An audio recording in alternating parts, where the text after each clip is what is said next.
Hi friends, നമ്മളിന്ന് സംസാരിക്കുമ്പോൾ fires എന്നുള്ള ബ്രോക്കറിൽ വന്ന പുതിയൊരു ഫീച്ചറിനെ കുറിച്ചാണ്. നമ്മൾ മുമ്പും ഈ ഒരു ബ്രോക്കറിനെ പറ്റി പല പ്രാവശ്യം സംസാരിച്ചിരുന്നു. ഞാൻ പരിചയപ്പെടുത്തിയ ഒരു ബ്രോക്കർ തന്നെയാണ് ഈ സ്റ്റോക്ക് ബ്രോക്കർ. മെയിനായിട്ട് എനിക്ക് അട്രാക്റ്റീവായിട്ടൊരു കാര്യം തോന്നിയത് ട്രേഡേഴ്സിന് യൂസ്ഫുൾ ആയിട്ടുള്ള പല ഫീച്ചേഴ്സ് അവർ ഇടയ്ക്കിടയ്ക്ക് കൊണ്ടുവരുന്നുണ്ട്. അതിനെക്കുറിച്ചൊക്കെ നമ്മൾ മുമ്പ് വീഡിയോ ചെയ്തതാണ്. നിങ്ങൾക്ക് ഈ ബ്രോക്കറിനെ പറ്റി അറിയാത്തവരാണെങ്കിൽ ആ വീഡിയോസ് ചെക്ക് ചെയ്യാവുന്നതാണ്. ഇനി ഫയേഴ്സിൽ അക്കൗണ്ട് ഓപ്പൺ ചെയ്യാൻ താല്പര്യമുള്ളവർ താഴെ ഡിസ്ക്രിപ്ഷനിൽ ഞാൻ ലിങ്ക് കൊടുത്തിട്ടുണ്ട്. അതുവഴി നിങ്ങൾക്ക് അക്കൗണ്ട് ഓപ്പൺ ചെയ്യാവുന്നതാണ്. ഇന്ന് നമ്മൾ പരിചയപ്പെടാൻ പോകുന്ന ഫീച്ചർ സ്മാർട്ട് ഓർഡർ എന്നുള്ള ഫീച്ചറാണ്. അത് കഴിഞ്ഞ ആഴ്ച മറ്റും അവർ ഇൻട്രൊഡ്യൂസ് ചെയ്തതാണ്, കുറച്ച് ലേറ്റായി. എങ്കിലും അറിയാത്തവർക്ക് ആ വീഡിയോ ജസ്റ്റ് ഒന്ന് പറയാം. അതെന്താണ്, അതിൻ്റെ ഉപയോഗം എന്താണെന്നുള്ള കാര്യങ്ങൾ. ഫയേഴ്സിൻ്റെ പ്ലാറ്റ്ഫോമാണ് നിങ്ങളിപ്പോൾ കാണുന്നത്. അതിൽ പോയാൽ നമ്മളിപ്പോൾ സാധാരണ ഇതിൽ ബൈ ചെയ്യുന്ന ഓർഡർ ഇടുമ്പോൾ ഈ ഓർഡർ വിൻഡോയിൽ നമുക്ക് പുതിയൊരു കാര്യം കൂടി വന്നായിട്ട് കാണാൻ പറ്റും. Normal trade, invest, GTT order കൂടാതെ സ്മാർട്ട് എന്നുള്ളൊരു ബട്ടൺ കൂടി വന്നിട്ടുണ്ട്. ജസ്റ്റ് ഒന്ന് ക്ലിക്ക് ചെയ്യാം. എന്നിട്ട് സ്മാർട്ട് ലിമിറ്റ് ഓർഡർ ക്ലിക്ക് ചെയ്യാം. ഇതിൽ നിങ്ങൾക്ക് രണ്ട് ഓപ്ഷൻ കാണാൻ പറ്റും. ഇപ്പോൾ ട്രേഡ്, ഇൻവെസ്റ്റ് മുകളിൽ നിങ്ങൾക്ക് രണ്ടെണ്ണം കാണാൻ പറ്റും.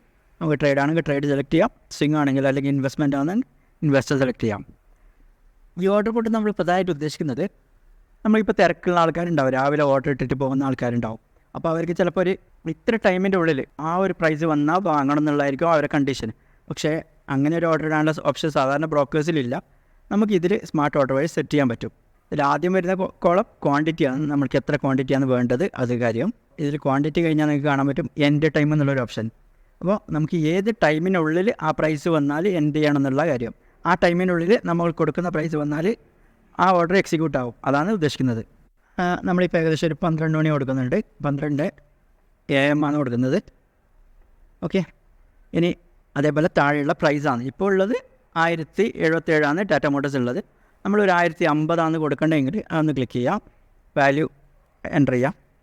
അപ്പോൾ ഈ ഓർഡർ അനുസരിച്ച് 12 മണിക്ക് മുമ്പായിട്ട് ഈ ഒരു പ്രൈസ്, അതായത് 1050 രൂപ ടാറ്റ മോട്ടോഴ്സ് വരികയാണെങ്കിൽ ആ ഓർഡർ എക്സിക്യൂട്ട് ആവും. അത്രയാണ് നമ്മൾ സെറ്റ് ചെയ്തിട്ടുള്ളത്. അപ്പോൾ അതിന് ശേഷം ആണ് പ്രൈസ് വരുന്നതെങ്കിൽ എന്ത് സംഭവിക്കും, അതിന് ശേഷം ആ ടൈം കഴിഞ്ഞാൽ എന്ത് സംഭവിക്കണം എന്നുള്ള കാര്യം കൂടി നമ്മൾ സെറ്റ് ചെയ്യണമല്ലോ. ആ ഒരു കാര്യത്തിന് വേണ്ടിയാണ് ജസ്റ്റ് താഴെ കൊടുത്തിട്ടുള്ള ആക്ഷൻ അറ്റ് എൻഡ് ടൈം എന്നുള്ളത്. ഒന്നുകിൽ നമുക്ക് ആ സമയം കഴിഞ്ഞാൽ അത് ക്യാൻസൽ ആവാൻ സെറ്റ് ചെയ്യാം, ഓർഡർ ക്യാൻസൽഡ് ഓർഡർ അത് സെറ്റ് ചെയ്യാം. അല്ലെങ്കിൽ കൺവേർട്ട് ടു മാർക്കറ്റ് സെറ്റ് ചെയ്യാം. മാർക്കറ്റിൽ ആ ഒരു പ്രൈസ് എക്സിക്യൂട്ട് ആവാൻ വേണ്ടി നമുക്ക് സെറ്റ് ചെയ്യാൻ പറ്റും. ആ ഒരു സമയത്ത് എത്തിയില്ലെങ്കിൽ നമുക്ക് മാർക്കറ്റിൽ എക്സിക്യൂട്ട് ആയാൽ മതിയെങ്കിൽ അങ്ങനെ സെറ്റ് ചെയ്യാം. അല്ലെങ്കിൽ ഓർഡർ ഓട്ടോമാറ്റിക് ക്യാൻസൽ ആവാൻ സെറ്റ് ചെയ്യാം. ഇനി നമ്മൾ മാർക്കറ്റ് ഓർഡറാണ് കൊടുക്കുന്നതെങ്കിൽ ചെറിയൊരു റിസ്ക് ഉണ്ട്. ആ ഒരു പ്രൈസിൽ നിന്ന് ഭയങ്കര വ്യത്യാസത്തിലെല്ലാം ചിലപ്പോൾ എക്സിക്യൂട്ടായി പോകും. അപ്പോൾ അത് നമുക്കൊന്ന് സെറ്റ് ചെയ്യാം. ജസ്റ്റ് അഡ്വാൻസ്ഡ് ടിക്ക് ചെയ്യാം താഴെയുള്ള, എന്നിട്ട് കസ്റ്റം MPP കൊടുക്കാം. എന്നിട്ട് കറൻറ്റ് മാർക്കറ്റ് പ്രൈസിൽ നിന്ന് എത്ര പെർസെൻറ്റേജ് അകലെ ഉണ്ടെങ്കിൽ എക്സിക്യൂട്ട് ആവണം എന്നുള്ള കാര്യം നമുക്ക് സെറ്റ് ചെയ്യാം. പെർസെൻറ്റേജിലാണ് ആ വാല്യൂ കൊടുക്കുന്നത്. ഇപ്പോൾ 1% വ്യത്യാസത്തിൽ ഉള്ളിലുണ്ടെങ്കിൽ നമുക്ക് എക്സിക്യൂട്ട് ആണെങ്കിൽ അങ്ങനെ സെറ്റ് ചെയ്യാം. അതേ പുറത്താണെങ്കിൽ അവിടെ എക്സിക്യൂട്ട് ആവില്ല. അപ്പോൾ ആ ഒരു കാര്യം കൂടി നമുക്ക് സെറ്റ് ചെയ്യാനുള്ള ഓപ്ഷൻ ഇതിലുണ്ട്. അപ്പോൾ ഇത്രയും കാര്യങ്ങൾ മനസ്സിലായിട്ട് വിചാരിക്കുന്നു. ഇനി ഒരു കാര്യം കൂടി സംഭവിക്കാം. നമുക്കിപ്പോൾ ഒരു ഹയർ പ്രൈസിൽ, ഇപ്പോൾ ഈ ഒരു പ്രൈസ് ഇപ്പോൾ 1078-1079 ഉള്ളത് 1090 ആണെന്നുണ്ടെങ്കിൽ ആ ഒരു സ്റ്റോക്ക് ബ്രേക്ക് ഔട്ട് ആവുമെന്ന് വിചാരിച്ചോ. അങ്ങനെയാണെങ്കിൽ നമുക്കൊരു ഹയർ പ്രൈസ് സെറ്റ് ചെയ്യേണ്ടി വരും. അങ്ങനെയാണെങ്കിൽ നമുക്ക് ഇതിന് ട്രിഗർ ബൈ ഇട്ട് കൊടുക്കാം. ട്രിഗർ ബൈ ഇടുമ്പോൾ 1090 നമുക്കിപ്പോൾ എക്സിക്യൂട്ട് ആവേണ്ടത്. അപ്പോൾ ട്രിഗർ തൊട്ടതായിട്ട് കൊടുക്കാം, 1088 മറ്റും ഇട്ട് കൊടുക്കാം. അപ്പോൾ ആ ഒരു പ്രൈസിൻ്റെ അടുത്തെത്തുമ്പോൾ 1090 എത്തുമ്പോൾ എക്സിക്യൂട്ട് ആവും ഈ ഒരു സ്റ്റോക്ക്, ഈ ഒരു ട്രേഡ് എക്സിക്യൂട്ട് ആവും. അപ്പോൾ അങ്ങനെ നമുക്ക് സെറ്റ് ചെയ്യാം. ഇപ്പോൾ ഹയർ പ്രൈസിൽ ബൈ ചെയ്യണമെങ്കിൽ. ബാക്കിയെല്ലാം മുമ്പ് പറഞ്ഞ പോലെ തന്നെ ആ ടൈമിൻ്റെ കാര്യം സെറ്റ് ചെയ്യുന്നതും മറ്റു കാര്യങ്ങളെല്ലാം ഈ ഒരു കാര്യം കൂടി ഇതിൽ ആഡ് ചെയ്യാമെന്നുള്ള കാര്യം. അതായത് നമുക്ക് താഴെയുള്ള പ്രൈസിനും ബൈ ചെയ്യാനും മുകളിലുള്ള പ്രൈസിനും ബൈ ചെയ്യുന്നത് എങ്ങനെയാണെന്ന് ഞാൻ ഇപ്പോൾ പറഞ്ഞത്. ഇനി ഇത് മെയിനായിട്ട് ഉപയോഗപ്പെടുന്നത് ഇപ്പോൾ എന്തെങ്കിലും ഒരു മീറ്റിങ്ങോ അല്ലെങ്കിൽ എന്തെങ്കിലും വർക്കോ ഉള്ള ആൾക്കാർക്കായിരിക്കും. രാവിലെ തന്നെ ഓർഡർ സെറ്റ് ചെയ്തിട്ട് അവർക്ക് പോവാം. ഇതേപോലെ തന്നെയാണ് ഇൻവെസ്റ്റ് എന്നുള്ള ഓപ്ഷനിലുള്ള കാര്യങ്ങൾ.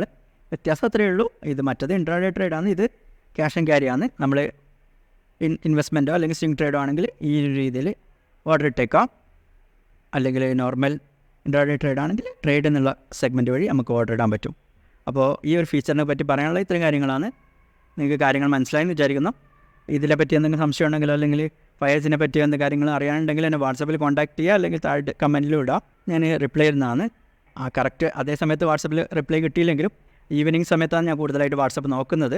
അപ്പോൾ ആ സമയത്ത് റിപ്ലൈ കിട്ടുന്നതാണ്. നിങ്ങൾക്ക് ആരും ഡിലീറ്റ് ചെയ്യേണ്ടതില്ല. മെസ്സേജ് അയച്ചിട്ട് റിപ്ലൈ കിട്ടിയില്ല എന്ന് വിചാരിച്ചിട്ട് ചിലപ്പോൾ ആ സമയത്ത് കാണാത്തതുകൊണ്ടായിരിക്കാം മാർക്കറ്റ് ടൈമിൽ.